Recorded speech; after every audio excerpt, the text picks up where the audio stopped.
the ways that we get into back.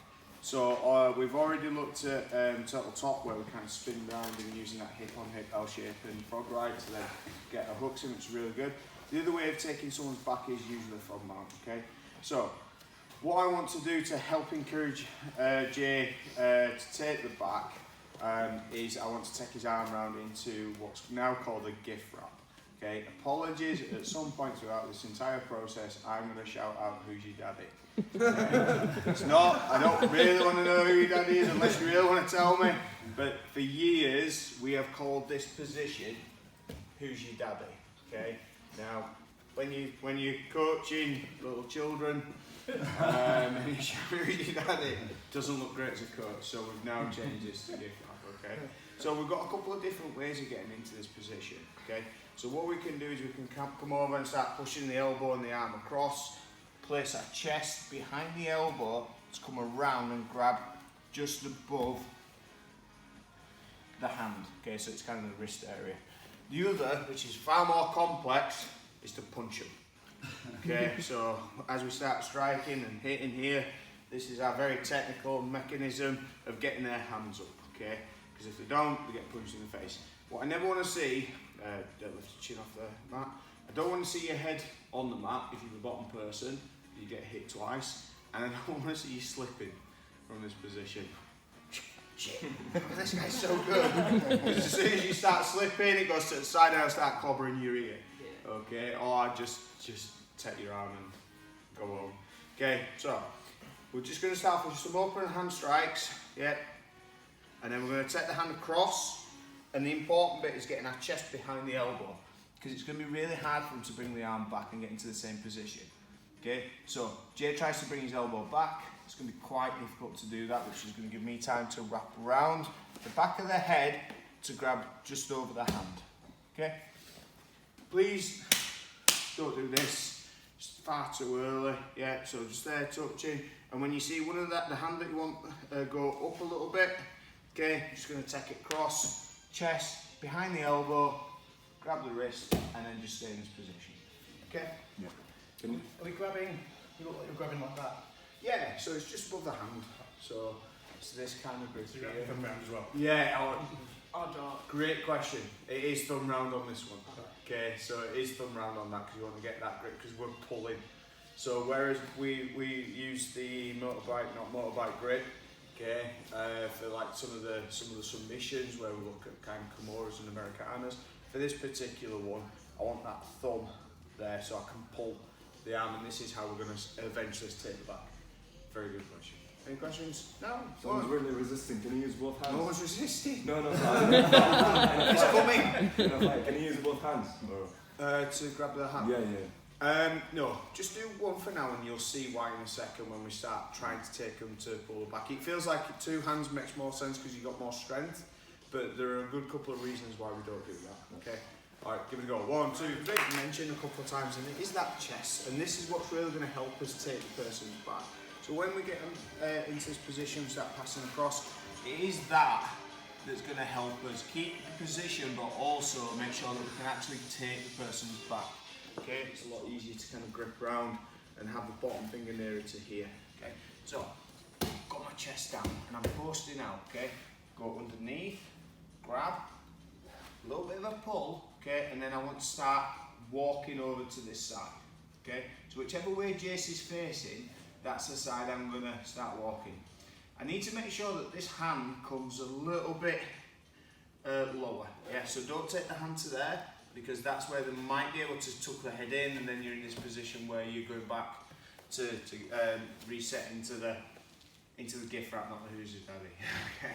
So here, and I'm just going to walk my knees. So I'm using this knee first to kind of push it, okay, and then pull, push and pull until we end up in this position, which is our back control. Okay. So the movement with the hand, and this is one of the reasons why we're using the other hand to post. Okay, so we're under here, pull, knee, knee, post, knee, knee, post. Yeah, and they should kind of go over into the front. All right, do you want to give that a quick go? 1, 2, 3. It's on them to do something. If you're flat on the floor and you've got your arm wrapped around your neck, you're not in a winning position. No one's looking at that fight going, oh, that guy's doing great. Okay, so it's really important that we kind of put this into context, because even if I get into this position, come around and get to here, everyone starts kind of freaking out because like you want to strangle them. Yeah, but it's on Jason to do stuff from this position. Okay, so as a little bit of a drill, we're going to unhook. Jason's going to go onto his hands and knees. Yeah, and I'm going to put my hooks in. Okay, I'm going to change the position in a second so you can see what's happening, because this is what's going to help control the lower part of the body. Okay, so switch head position. Okay, so flat out first. So I've got my gift wrap. Okay, I'm going to let go of the gift wrap. I'm going to cross my hands. As he goes up, you see my feet sliding just underneath. Okay. One more time. Facing the door this time. It looks like a nothing transition, but it's really important to get good at it.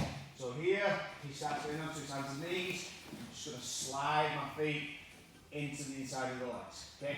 My toes are kind of pointing out as well, because that's what's going to keep me in that position is my hooks. Okay. So next bit, just establishing the leg hooks. Okay. Give it a go. You are going to get into a position where either the gift wrap slips, or just through punching them, you've motivated them enough to start trying to stand up and press up and things like that. Getting those hooks in is really important. Okay, we're just going to go back to what we did last week on the sprawl top, star drill 2, but then get our hooks in. Okay, so I'll let Jay do this because Jay's really good. As a partner, I'm going to be a bit nicer and I'm going to give a little bit of a gap. Okay, so into this position. The males of the room, just be sensible when we're throwing the hooks in. Okay, so just nice and steady, take your time, go nice and slow. Okay, so Jay goes sprawl top, hip on hip, L, frog, hooks. Yep. That's all we're going to do. We're just going to have a little practice at now getting the same position, but from a different position. One of the other things I want us to add is called a seat belt. Alright, so if Jay takes mine back, I'm letting Jay do this because this is Jay's 100% of Jay's game. He does this way better than what I do. Okay, so seat belt. Okay, so one arm's going over the top, one arm goes underneath, so it should look like a seat belt in a car. Okay, so the drill now is going to sprawl top, hip on hip, L, frog, hooks, and seat belt. So now he's in this position where I've got some real issues. Okay, this isn't a good fighting position. That was magical, isn't it? Okay, it's mine now. The legs, Jim. Okay, let's give that a go. Can you get back onto your front now, Yasser? Go on, mate. Of course you can. Let's go. I believe in you. I think that's your knees. Yeah. You're getting stronger. Give me the ball. That's it.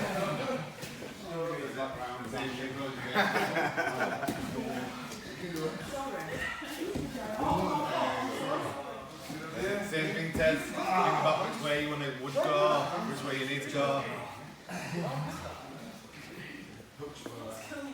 Let's just recap quickly what we've done.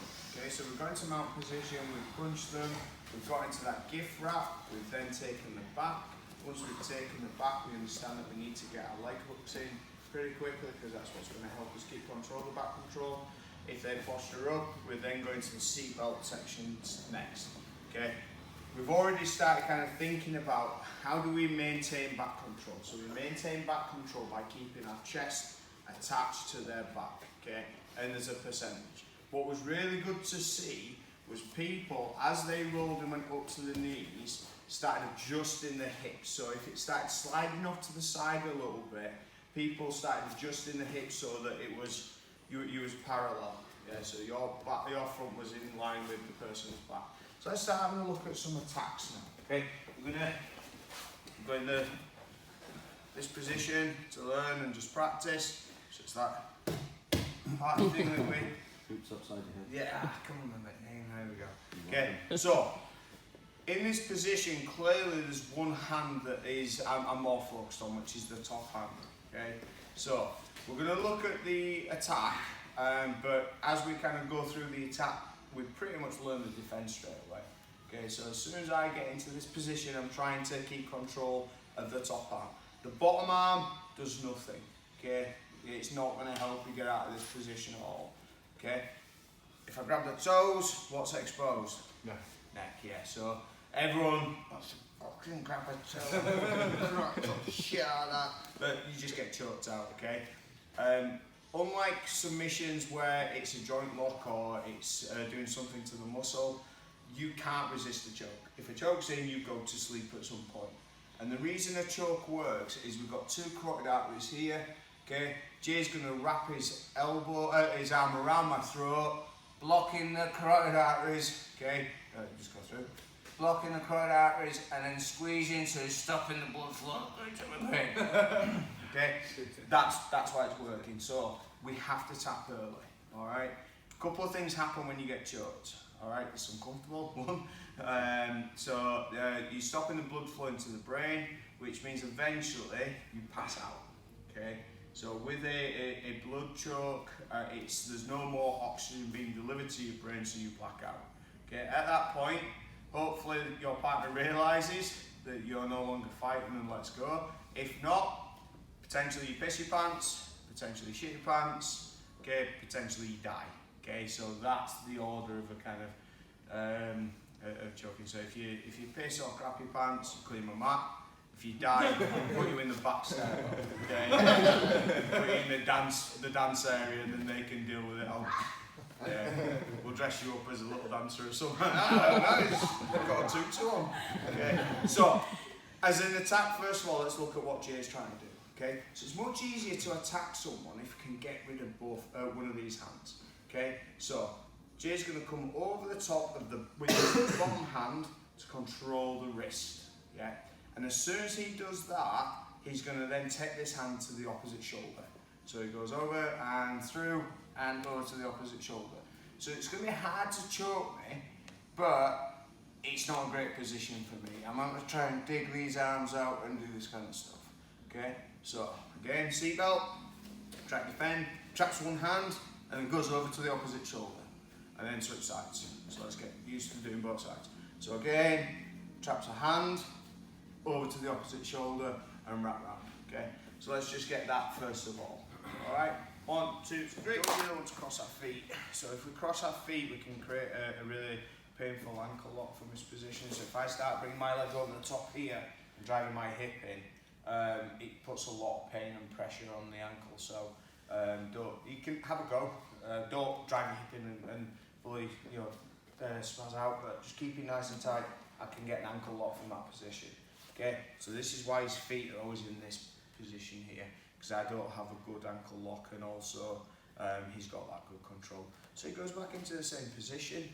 Okay, so he goes through the same thing again. So he controls the wrist. This goes over and he grabs the shoulder. So Jay's actually slid his hand around the back of my shoulder.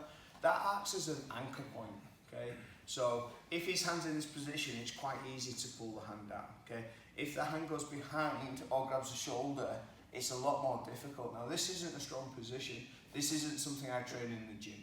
Okay, so I've never really done a pull in this position. So physically, unless you've done this because people are trying to strangle you and you've developed that kind of strength, yeah, it's going to be quite a new thing, and it's probably going to be pretty weak. Okay, so the next thing, he's got his anchor point here. He's been very nice so I can talk. Okay, it's easier to fight a person if they've only got one hand.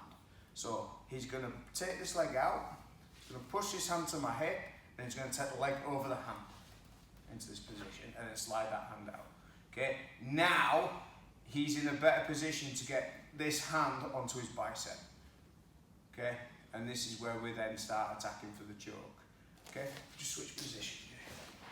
I'm not sure if my legs are any more flexible. So, yeah, 1. Control that wrist. So you see I'm rolling the wrist as well. So as soon as this hand comes up, because this is the one that I want to trap, he starts trying to pull down with 2 hands. Yeah, I'm going to just get used to just sliding that hand over the top. At this point, I don't even care if I grab the hand. Okay, because he can rotate his wrist, it's not really going to help him. It is much better if you get the wrist, but I'm not too fussed. This hand comes over to anchor, pull down, yep, take your leg out, and then just over the top. So I only need a couple of seconds of fighting against one hand, okay? It's really important in this next bit, we get our elbow in line with the chin. Yep, yeah, into there, and then hand on the bicep, hand slides down the back of the head. So without J. Okay, got my seatbelt position, wrap, push this hand down towards the hip. Anchor your hand, okay, take this leg over the top, open your hand up, okay, I'll tell you the story about how I catch a monkey later, but open that hand up, okay, from this position, hand on the bicep, and then round. Alright, let's give it a go. 1, 2, 3. You know, getting into that good place of trapping the arm, so you're buying seconds there. So I don't expect a lot of people to get into that position where you trap the arm and you're there pretty much all night. Flexibility is a key thing with that. But all you need are a couple of seconds. So the choke itself though, if we look at what's going on. So again, we've got these two carotid arteries which are kind of on the side of the neck. So we need to make sure that we cover both. So if our elbow's across here, it's a slightly different attack. Okay, this is called a severing choke. So if I go to here and drive forward, this is a crush of your throat. It's not a choke, it's not a blood choke. Okay, so for the blood choke, and make sure that our elbow is in line with his chin. So now we can see that we've wrapped both of the thank you. What's going on? Okay, once we're in this position, hand on the bicep, but keep it nice and tight. This hand's going to chop behind, and what's really important is we don't separate. Okay, so I'm not moving backwards. It feels like you should kind of throw yourself backwards, but what we want to do is we want to constrict. So if you think of a python or a bone constrictor, okay, when it wraps round, yeah, like a snake, it doesn't then start spazzing out and try to kill it. Okay, it's just round through and take away the space. So once we get into this position as well, I'm going to take a big deep breath because my chest expanding actually takes space away from behind. So here, and that's where you're going to get that nice choke. Okay, because we're doing MMA, you know, a lot of time people are all this, but once that hand's underneath, yeah, and I've anchored, yeah, I've got that time to then just get that squeeze and just expand my chest. Okay, so I'm gonna go all zen. So round, like a python, hand on the bicep, and round the back. There's a couple of kind of different hand positions. I prefer the chop down because I can slice into it a little bit more. But once I'm into my choke, then and then tap, please tap. Okay. All right. Let's give that a go. Go.